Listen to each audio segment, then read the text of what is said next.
कृष्णदास जी एक बार आगरा गए, तो आगरा में बाजारी कर रहे थे, तभी उनको सुंदर स्वर सुनाई देने लगा, और सुंदर स्वर को सुनकर के कृष्णदास जी का मन विचलित होने लगा। बोले कौन गा रहा है? उस स्वर के पीछे खोजते खोजते खोजते गली में गए, गली से दूसरी गली, दूसरी से तीसरी गली, तभी वे देखते हैं कि एक जगह बड़ी भीड़ लगी है। अंदर प्रवेश करके गए तो चारों तरफ मनचले व्यक्ति खड़े थे, और बीच में घुंघरू अपने पैरों में बांध करके एक वैश्या नृत्य करके गा रही थी। उसके स्वर पर तो कृष्णदास जी एक बार को मोहित हो ही गए थे, लेकिन जब उसका स्वरूप देखा,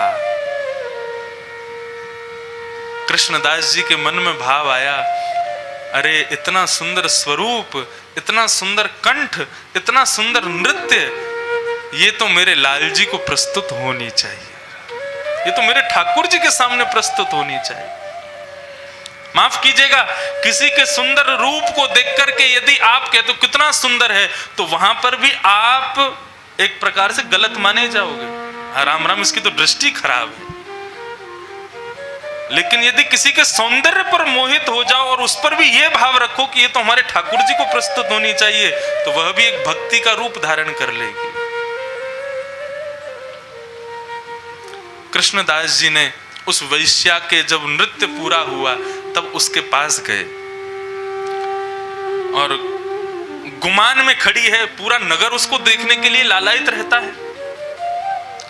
कृष्णदास जी जैसे तैसे उसके पास पहुंचे और जाकर के कहा, देवी,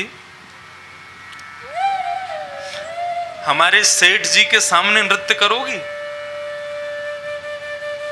वो ध्यान ही नहीं दे रही थी कृष्णदास जी पे। बोले कहां है तुम्हारे सेठ जी? बोले गोवर्धन में। गोवर्धन तो बहुत दूर है यहां से। अरे जो लगेगा हम दे देंगे। वैश्या ने कहा 50 रुपया लगेगा। उस समय के बहुत होते थे। कृष्णदास जी ने 100 रुपया तो तभी दे दिया। बोले 100 रुपया तुम पहले रख लो, और फिर जब हमारे सेठ जी के सामने नाच लोगी, वो प्रसन्न हो जाएंगे, तो उसके बाद जो उनकी इच्छा होगी वो दे देंगे तुमको। वो 100 रुपया देख करके बोले ये तो केवल ऐसे ही तुम्हारे एडवांस समझ लो, रख लो अपने पास। वैश्या तो मोहित हो गई। बोले यहां तो मुझे लगता है इतना धन मिलेगा कि मुझे फिर किसी से मांगने की जरूरत नहीं। जब सेठ जी का सेवक इतना उदार है, तो सेठ जी कितने उदार होंगे। कब चलना है? बोले कि कल सवेरे प्रातः काल ब्रह्म बेला में चलेंगे, और शयन के हमारे सेठ जी सोएंगे, शयन के समय तक हम पहुंच जाएंगे, तब तुम नृत्य करके दिखाना। ठीक है। प्रातः काल बैलगाड़ी लेकर के कृष्णदास जी पहुंच गए, और वैश्या को साथ बैठा करके ले जा रहे हैं, और मनी मन कृष्णदास जी ठाकुर जी का चिंतन करते जा रहे हैं। लाल जी आज आप प्रसन्न हो जाओगे, आपकी सेवा के लिए एक अद्भुत कंठ आ रहा है, एक अद्भुत स्वरूप आ रहा है, एक अद्भुत नृत्य आ रहा है, सब ठाकुर जी को अर्पित। शाम का समय पहुंचे, वैश्या तैयार होकर के मंदिर में पहुंची। अभी तक भी उसको नहीं पता था मैं कोई मंदिर में हूं। कृष्णदास जी से बोलती, कहां है आपके सेठ जी? पर्दा लगा था। बोले अभी भोजन कर रहे हैं, जैसे भोग पूरा हो जाएगा उसके बाद सेठ जी सामने सिंहासन पर बैठे हैं, तुम नृत्य करना शुरू कर देना। अति सुंदर बनकर के आई है, अपने रूप का अहंकार, अपने कंठ का अभिमान, अपने संपूर्ण अंग का अभिमान कर रही है। बोले ऐसा नृत्य करूंगी, ऐसा गाऊंगी कि इनका सेठ फिदा हो जाएगा मुझ पर। लेकिन उसको क्या पता था कि फिदा कौन होने वाला है। कृष्णदास जी ने उसको व्यवस्थित कर दिया। बोले टकटकी लगा करके देखो, पर्दा खुलने वाला है बस। और कृष्णदास जी एक कोने में खंबे से सिर लगा करके खड़े हो गए। बोले अब क्या लीला होने वाली है लाल जी की। जैसे ही गुसाई जी ने कपाट खोले हैं, एक भुजा उर्ध बाहु, दूसरी भुजा कंठ पर, अपने कटी भाग पर, और कमल नयन श्रीनाथ जी का जैसे ही उसने दर्शन किया है, स्तब्ध हो गई। मुखमंडल को देख करके उसके संपूर्ण शरीर के रोए मानो नृत्य करने लगे। कृष्णदास जी इशारा करने लगे कुछ गाओ, तो कंठ भर आया। जितने स्वर राग रागनियों को जानती थी सब विस्मृत हो गए। कृष्णदास जी कहने लगे नृत्य करो, तो धरती कहीं है, पैर जाता कहीं है, मन की दशा कछु और ही भई रे। तब अंत में वो समझ गई कि मैं कुछ नहीं कर पाऊंगी, क्योंकि अपने पर अभिमान था ना कि मैं ये जानती हूं, ये जानती हूं। उनके लिए पूर्ण समर्पण नहीं था मेरे हृदय में। तब वो कृष्णदास जी के सामने हाथ जोड़ती, बोले मेरे बस की नहीं है अब कुछ गाना, आप ही कुछ गा दीजिए। उस वैश्या ने कृष्णदास जी से निवेदन किया कि आप गाओ। जब कृष्णदास जी ने पद गाना शुरू किया है तो मानो कृष्णदास जी ठाकुर जी की ओर नहीं देख रहे हैं। बहुत ध्यान से सुनिएगा, इस संपूर्ण पद का अर्थ अद्भुत है। कृष्णदास जी ठाकुर जी की ओर नहीं देख रहे थे, उस वैश्या के मुखमंडल को देख करके उसको पढ़ रहे थे कि इसके मन में क्या चल रहा है, और तब गा रहे थे। ललित त्रिभंगी चाल पे चल के, चिबुक चारु गढ़ी ठट ठट क्यों। कृष्णदास जी उसके मुख पर पढ़ रहे हैं। वो वैश्या कहना चाह रही है इसके ये जो सामने तुम्हारे सेठ जी खड़े हैं ना, इनकी जो ललित त्रिभंगी स्वरूप है। ये ललित त्रिभंगी शब्द का अर्थ क्या होता है? त्रिभंग, त्रिभंग माने तीन जगह से टेढ़े, सिर भी टेढ़ा, कमर भी टेढ़ी, पाम भी टेढ़े, सब टेढ़े ही टेढ़े हैं। बोले त्रिभंगी चाल जो है, ये त्रिभंगी लली जो मेरे सामने खड़े हैं, इन पर मेरा चित्त ऐसे ऐसे अटक गया है जैसे चिंबक पर लोहा चिपक जाता है। चिंबक पास रख दो तो लोहा के पास चिंबक को ले जाना नहीं पड़ता, चिंबक के आते लोहा कहीं भी हो वहां से अपने आप दौड़ करके चिपक जाता है। तो ऐसे ही वो कह रही है, मानो जैसे इनकी ललित त्रिभंगी ये जो चिंबक वाली स्वरूप है, इस पर मेरा मन जैसे लोहा चिंबक पर चिपक जाता है। चिबुक चारु गढ़ी ठट क्यों, चिपक गया है। सजन श्याम घन वरण लीन है, फिर चित अनत न भटक्यो। नाचते नाचते कृष्णदास जी ने इशारा किया, बोले बस हो गया, अब चलो वापिस तुमको आगरा छोड़े आए, जहां तुम नाचती थी वहीं छोड़े आए। तब उसके मुखमंडल कहता है, सजल श्याम घन वरण लीन है, इन्होंने जिसका वरण कर लिया है, फिर चित अनत न भटक्यो। अब मेरा कहीं और जाने का मन है ही नहीं। कृष्णदास जी बोले तो फिर यहीं रहोगी, क्या करोगी? अब क्या मन है? बोले यहां रहने का भी मन नहीं है। तो फिर तुम्हारा मन क्या है? उसके नेत्र लाल पड़ जाते हैं, रोने लग जाती है, हाथ पांव कंपन करने लगते हैं। तब कृष्णदास जी से मानो इशारे में कहती है कि मैं इस शरीर से इनकी सेवा नहीं कर सकती। इस शरीर को ना जाने कितने लोगों ने उपभोग करके अब दूषित कर दिया है, झूठा कर दिया है, और झूठी वस्तु ठाकुर जी की सेवा में नहीं जा सकती। अब तो मेरा एक ही मन है, शरीर अपवित्र है लेकिन आत्मा परम शुद्ध होती है। कृष्णदास जी स्तब्ध हो गए, तुम क्या कहना चाहती हो? बोले कि बस अब परायण करना चाहती। कृष्णदास किए प्राण न्योछावर। कृष्णदास जी को देखते देखते वो ठाकुर जी को देखती है। बोले शरीर से सेवा नहीं कर सकती क्योंकि अपवित्र है, लेकिन अपनी आत्मा से तो इनसे मिल सकती हूँ। नाचते नाचते घूमते घूमते घूमते श्रीनाथ जी के आंगन में ही अपने प्राणों का परित्याग कर देती है और आत्म रूप धारण करके श्रीनाथ जी के शिव विग्रह में जाकर के विलीन हो जाती है।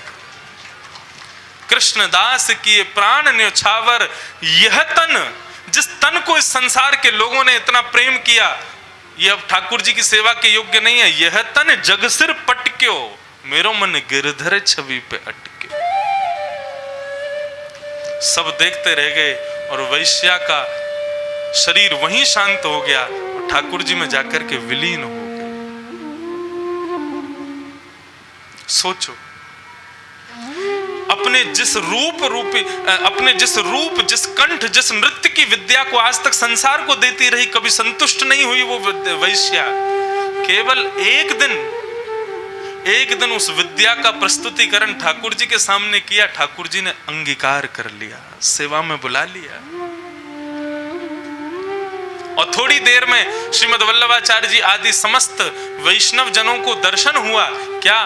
ठाकुर जी के लीला में जितने सखा सहचरी हैं, उन सहचरियों में एक वो वैश्या भी खड़ी है। ठाकुर जी उसको अपनी अंतःपुर की लीला में ले गए। विद्या, कहने का अभिप्राय केवल इतना है, जिस विद्या को ठाकुर जी ने सुसंपन्न करके आपको दिया है, उस विद्या का प्रस्तुतिकरण उन्हीं के लिए कीजिए, संसार के लिए मत कीजिए। आपकी पाक विद्या बहुत अच्छी है। मैं आपको बहुत बड़ी गूढ़ रहस्य की बात बता रहा हूं। यदि हाथ से भोजन बहुत अच्छा बनता है तो आपको नाम जप की जरूरत नहीं है, आपको तीर्थ यात्रा करने की जरूरत नहीं है, और एक बार को बोलूं, सत्संग की भी जरूरत नहीं है। बस भोजन इतना स्वादिष्ट बना के ठाकुर जी को पवाओ, ठाकुर जी उसी से रीझ जाएंगे, उसी से आपके हो जाएंगे। लेकिन बनाओ इसी भाव से कि मैं अपने लाल जी के लिए बना रहा हूं।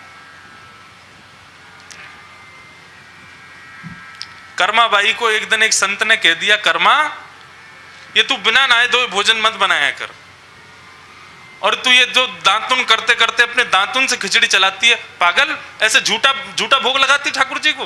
बोले ठाकुर जी तो फिर भी आते हैं खाने। बोले ठाकुर जी आते हैं, सुभद्रा और बलदेव तो नहीं आते ना जगन्नाथपुरी से? बोले नहीं, वो दोनों तो कभी नहीं आए, ठाकुर जी अकेले। बोले पूरा कुनवा आएगा यदि तू पवित्र होकर के भोजन बनाएगी। कर्मा बोली तो ठीक है, कल से नहा धो के बनाऊंगी।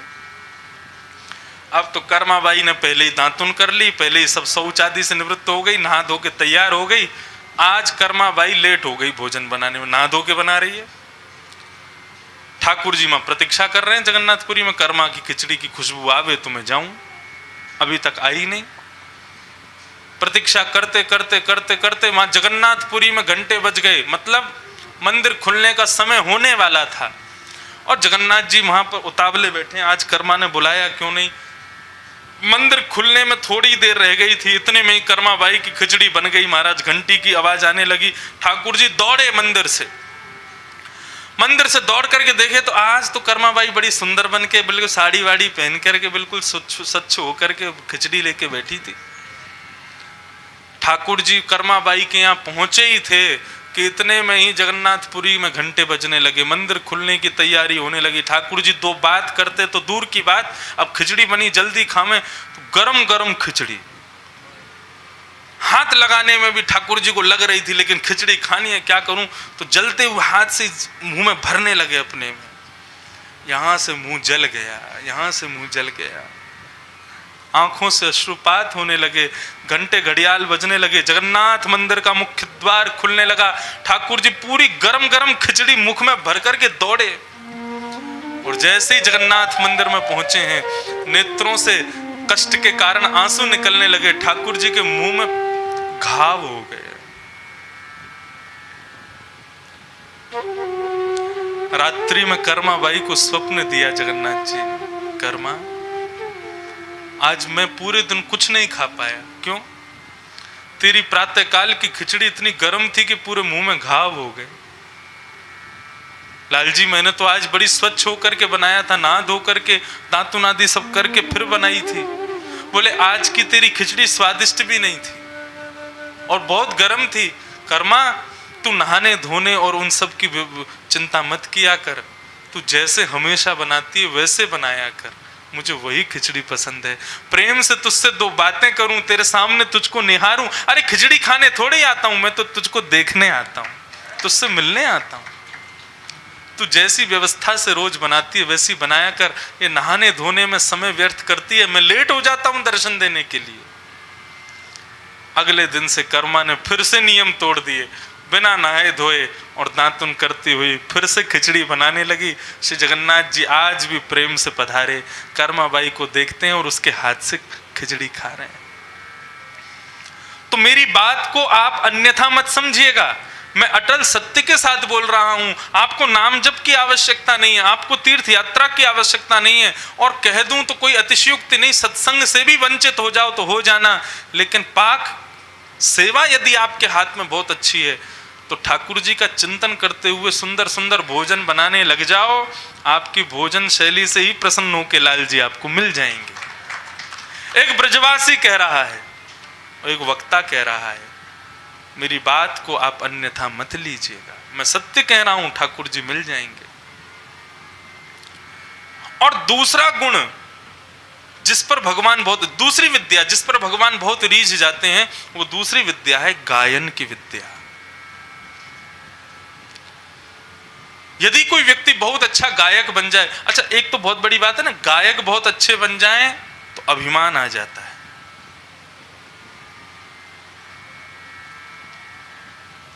विद्या में विद्या का अभिमान ही भगवत मिलन में बाधक बन जाता है। कई लोग बहुत ज्ञानी होने के बाद भी उस ज्ञान का अभिमान कर लेते हैं, इसलिए ऋते ज्ञानान न मुक्ति, भगवान स्वयं कहते हैं कि ज्ञान के बिना मुक्ति नहीं मिलती। लेकिन वही ज्ञान यदि अहंकार युक्त हो जाए तो भगवान कहते हैं मुझसे भी नहीं मिला पाता, वो मेरी प्राप्ति में भी वो बाधक बन जाता है। इसलिए अभिमान नहीं, अपनी विद्या का अभिमान मत करो। यदि आपके पाक शैली आपकी अच्छी नहीं है, गायन अच्छा है, तो भी आपको नाम जप आदि इन सब की जरूरत नहीं, गायन से ही भगवान मिल जाएंगे। भगवान को वो स्वर भी बहुत प्रिय है। गायन करो, विद्या।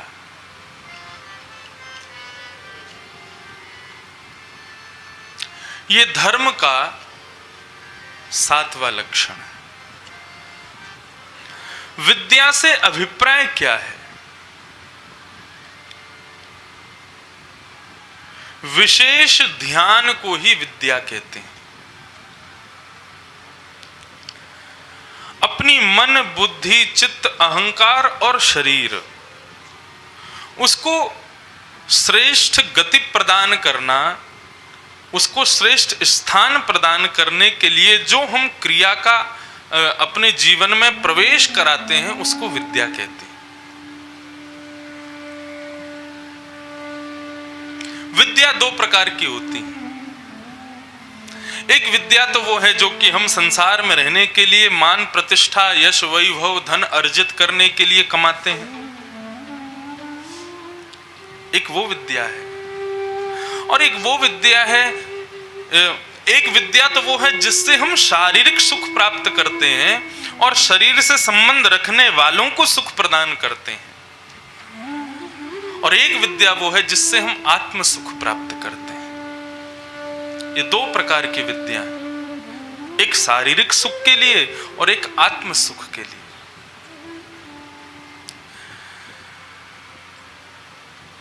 विद्या नाम नरस्य रूप मधिकम विद्या ही गुप्तम धनम, विद्या भोग करी यशः सुख करी विद्या गुरु नाम गुरु, विद्या राज सुपूज्यते नहीं धनम, विद्या धनम सर्व धनम प्रधानम। विद्या नाम नरस्य रूप मधिकम विद्या ही गुप्तम धनम। एक ऐसा धन है विद्या जिसको कोई चोरी नहीं कर सकता। कोई चोर चाहे कि इसकी बुद्धि में बहुत विद्या है, बहुत विद्वान है, इसकी विद्वत्ता को मैं चोरी कर लूं, तो कर सकता है कोई? नहीं। विद्या ही गुप्तम धनम, विद्या भोग करी यशः सुख करी, विद्या ही आपको भोग करवाएगी, विद्या ही आपको यश मान प्रतिष्ठा दिलवाएगी, विद्या ही आपको सुख प्रदान करेगी। विद्या गुरु नाम गुरु, किसी एक व्यक्ति को गुरु कहने पर हम मजबूर कब होते हैं? जब उसके पास विद्या होती है। विद्या नहीं है तो क्यों गुरु कहेंगे? विद्या राजसु पूज्यते नहीं धनम।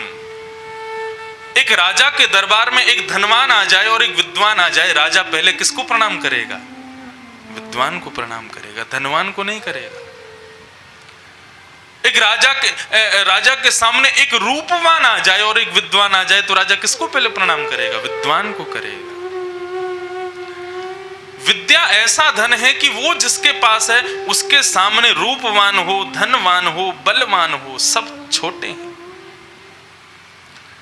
प्रश्न आता है कि जब शुकाचार्य जी 16 वर्ष के थे, जो भागवत के मुख्य वक्ता हैं, जैसे ही वो पंडाल में प्रवेश करते हैं तो 100-100 वर्ष की आयु वाले संत भी खड़े होकर के उनको प्रणाम करते हैं। तो किसी ने पूछा कि इस सभा में सुखदेव जी के पिताजी भी बैठे थे, वेदव्यास जी, उनके पिताजी पराशर भी बैठे थे, उनके पिताजी भी बैठे थे, उनके पिता, सबने सुखदेव को प्रणाम क्यों किया? सुखदेव तो बहुत छोटे आयु में।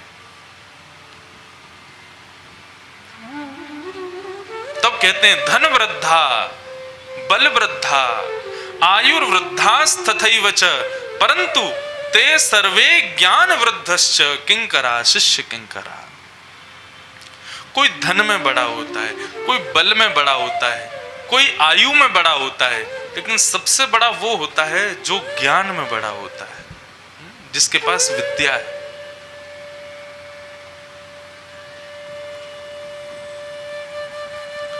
विद्या का अभिप्राय 2 रूपों में समझिए।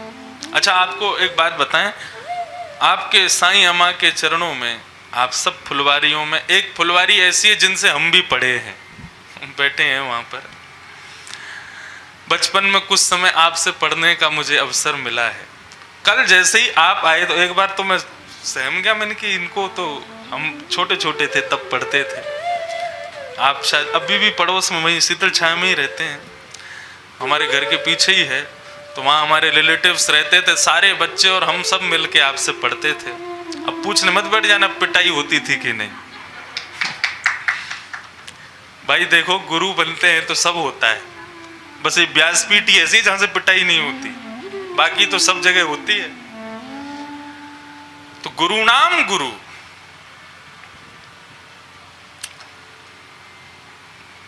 विद्या 2 प्रकार की।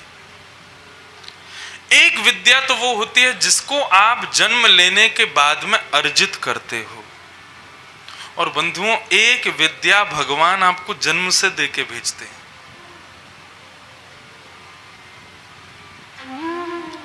प्रत्येक मानव के पास एक ना एक सद्गुण रूपी विद्या तो ऐसी होती है जिससे भगवान ने उसको संपन्न किया है। जरूरी नहीं है सबके पास बुद्धि तीव्र हो, कोई और कला से संपन्न होंगे आप। मेरी एक बात को बहुत ध्यान से सुनिएगा, जिस कला को, जिस विद्या को हम जन्म लेने के बाद में अर्जित करते हैं, कमाते हैं, अपने अंदर लाते हैं, उसको व्यय करने का, उसको खर्च करने का, उसके बदले धन कमाने का अधिकार आपको है। लेकिन जो विद्या से संपन्न भगवान ने करके आपको भेजा है, उसको कभी बेचना मत।